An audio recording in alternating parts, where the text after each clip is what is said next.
Liz here with another video for you, and today I'm going to show you how I prep my nails. So the first thing that I do is push back my proximal fold. Your proximal fold is the skin from your first knuckle to the edge of your nail. It is keratinized right here where it reaches your nail. So what I like to do before I prep is just take a cuticle pusher and just kind of push that out of the way. I don't cut it because that skin right there helps to protect the matrix, which is under here creating your nail. It keeps that matrix from getting infected. So I don't like to cut that or do anything other than just push it back.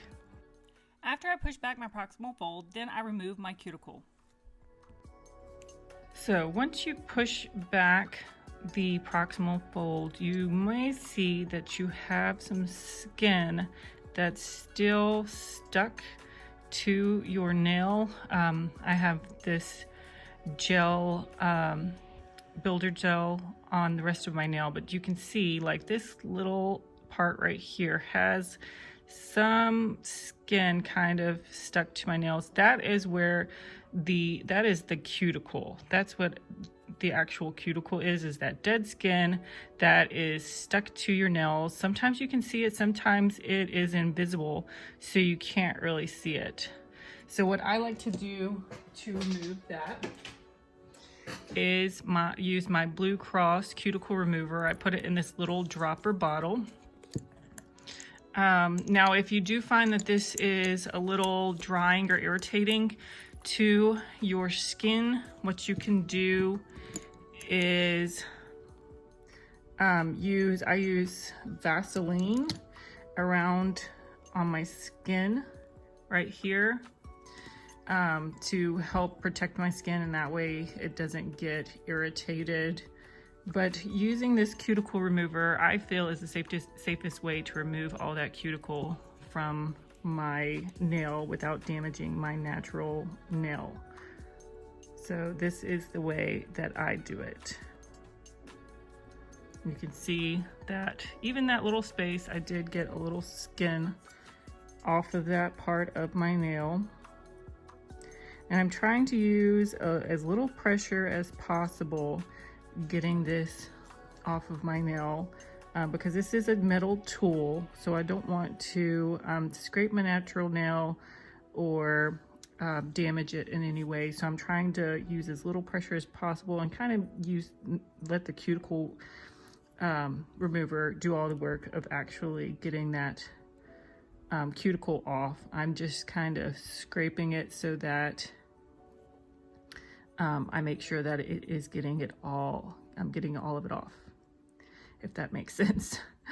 Then after I am done removing my cuticle with the cuticle remover, I will wash my nails with soap and water and kind of scrub along that line again with the nail brush.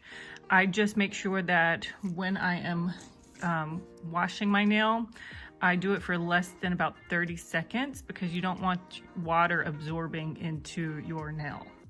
Because the next thing that you're going to do is dehydrate your nails, which is removing all of the water and oils from your nails.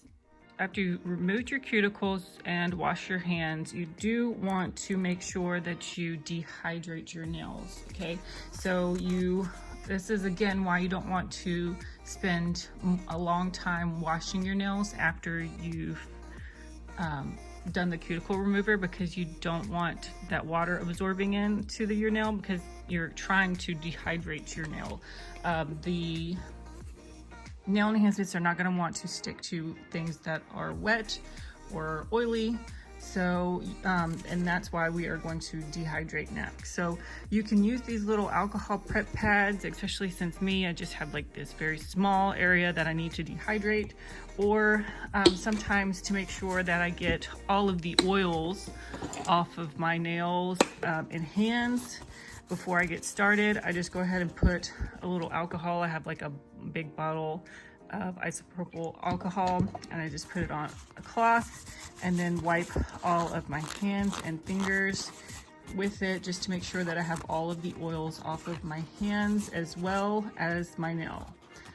because, you know, while you are doing this on, you know, putting any nail enhancements on your nails, you may be touching stuff or wiping stuff. So getting all of the oils off of all of your hands, just make sure that there's no contamination or you're not getting any oils back onto that nail that you just dehydrated. Now my nails are extra oily, so I also use a dehydrator. I find this helps my nails with the lifting, to also put a little dehydrator on there. Now you can't really over dehydrate your nails, so sometimes I'll even do this a couple of times. This dehydrator is only going to be temporary. So once you dehydrate, it's, you know, it will dehydrate all from your nails, but then after a few minutes or so, you know, that the water particles in the air and stuff are gonna start attaching itself to the nail and start reabsorbing back into your nail. So again, yeah, this is just temporary. If you do this step and then walk away to do something else, then you might want to rehydrate your nails before you get started again. Or if you take a long time with this nail and then, you know, by the time you get to this nail, it's been a while, you might want to go ahead and dehydrate your nails. Just make sure that it's completely dehydrated before you get started. The last thing that I do is apply a bonder or a primer. So the last thing that I do is I use a bonder or a primer for better adhesion. So this helps with lifting, because primers and bonders are made to adhere to your natural nails. So they are formulated to bond to your natural nails a lot better than just the gel or acrylic or whatever you're putting on your nail. So this is a good thing to use. I, for the longest time, didn't think that these worked for me, but the biggest thing that I was doing incorrectly was not letting this dry all of the way. So now what I do, and you just need a very tiny bit of this. So you may need to just scrape it on the side or even tap it out on a towel. And you just need it for your natural nail. And you want to try to not get this on your skin as much as possible. So I just try to tap it right along the line where I need it when I'm doing a refill. I did get it on my skin a little bit. If you get it on your skin, just try to make sure that you get it off your skin as quickly as possible, because these things can be irritating to your skin. And then to make sure that it dries completely, I have been using a hair dryer, or I have this hot air gun that I keep at my desk. So I will use that, just blow dry it for a little bit, and just to make sure that it gets completely dry. So now my nail is ready for any nail enhancement that I want to put. Some primers and bonders are made more for gel, some are made more for acrylic.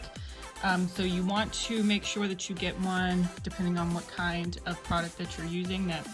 If you're using gel, then you may want more of a bonder that's made for more UV lights, or that use UV lights. And if you're using acrylic, then you may just need a primer like this one. And I do suggest that you try to kind of coordinate your products, because these are chemicals, so you want to make sure that you're not kind of mixing and matching stuff like this. You want to make sure that these are balanced or created to work together. All right, so that's all for this video. If you have any questions or comments, make sure that you leave them below.